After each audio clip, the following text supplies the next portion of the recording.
could only go higher, that'd be amazing. Hi guys, it's me Jessica and welcome to another video. I can't talk. Hi guys, it's me Jessica and welcome to another video on my channel. Today I'm going to be doing a Thanksgiving video. So today I have 5 DIY Thanksgiving treats. They're super fun and easy to make and they're so delicious. This will be the first video of my kind of mini Thanksgiving series. I have 3 Thanksgiving videos for you guys. The second one will be up on Tuesday, I believe, and the last one will be up on Thanksgiving. So I hope you enjoyed this and let's just go ahead and get started. So the first treat that I have today is cute little chocolate acorns. They're just chocolate covered strawberries and they're so delicious.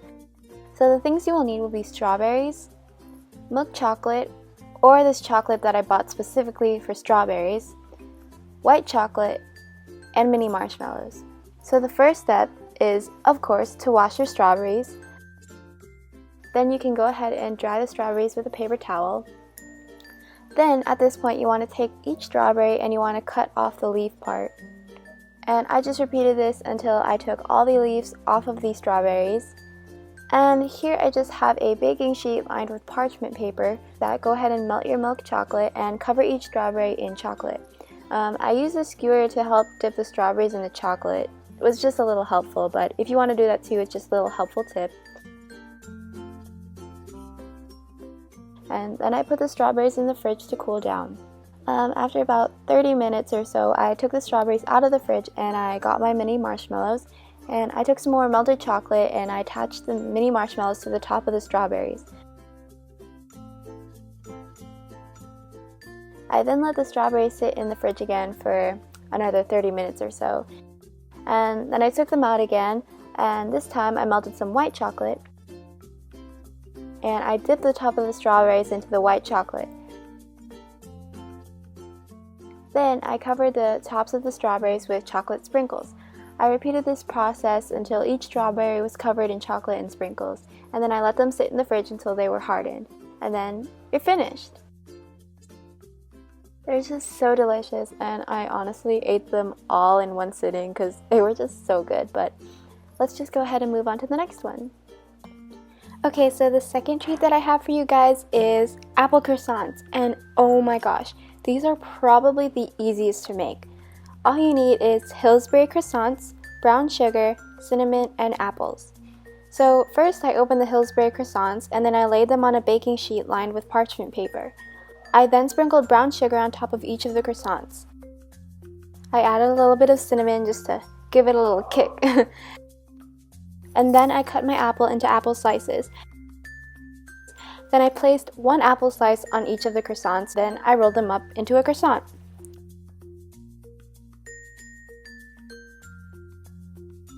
And then in an oven preheated to 375 degrees Fahrenheit, I baked the croissants for 9 to 12 minutes or until they turned golden brown.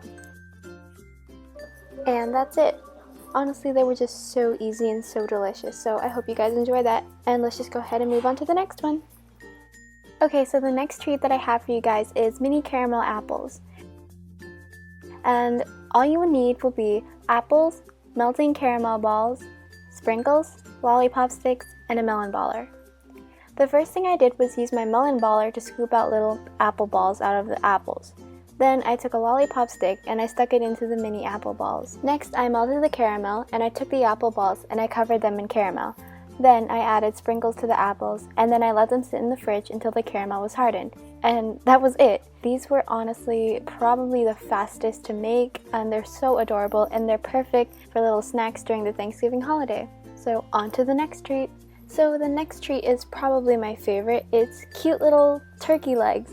They are so adorable and they taste amazing. And all you will need for this is Rice Krispie treats, mini marshmallows, milk chocolate, pretzel sticks, white chocolate, and butter.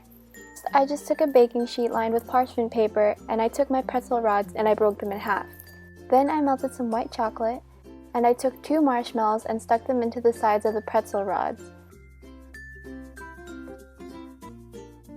Then I let them sit in the fridge for about 10 minutes and I took them out again to dip the whole pretzel rod into the white chocolate. Moving to the stove, I took 3 tablespoons of butter and I melted them in a non-stick pan. After all the butter was melted, I added 10 ounces of mini marshmallows. Then I kept stirring the marshmallows until everything was melted. I then added 2/3 cup of milk chocolate and I mixed it until it was well incorporated. Then I turned the heat to low and I added 5 cups of Rice Krispies cereal. Again, I mixed it until everything was well incorporated. Then I took the pretzel rods out of the fridge and I took the chocolate Rice Krispies and I covered the pretzel rods in the Rice Krispies. I kept repeating this process until all the pretzel rods were covered. And that's it. These are perfect for the Thanksgiving holiday and they make a perfect dessert and they're just so adorable. So let's just go ahead and move on to the final treat. Okay, so the last treat that I have for you guys is just Rice Krispie treats, but these are just shaped like cute fall items, so let's go ahead and get started. So all you will need will be Rice Krispie treat cereal, mini marshmallows, butter, and cookie cutters. This is just optional, but I chose to dye my Rice Krispie treats with food coloring, but you don't have to do this, it's just optional. So the first thing I did was I melted 3 tablespoons of butter in a non-stick pan. Then when all the butter was melted, I added 10 ounces of mini marshmallows and I stirred it until it all melted. Then when all the mini marshmallows were melted, I added a few drops of food coloring and I chose to dye them orange. Then when everything was mixed, I went ahead and added about 6 to 7 cups of Rice Krispie treats. And I just kept stirring and stirring until everything was well incorporated. Then I took a pan and I sprayed it with a little bit of non-stick spray. Then I just patted all the Rice Krispies into the pan. I tried to make sure the Rice Krispies were as flat as possible. Then I took my cookie cutters and I just cut out shapes out of the Rice Krispies. And that's it. So I hope you enjoyed all of those DIY treats. So if you enjoyed this, go ahead and give it a thumbs up and go ahead and leave any video requests down below. And if you aren't already, go ahead and subscribe to my channel because I post new videos about weekly, sometimes more than once a week. So I hope you have a wonderful day. I love you and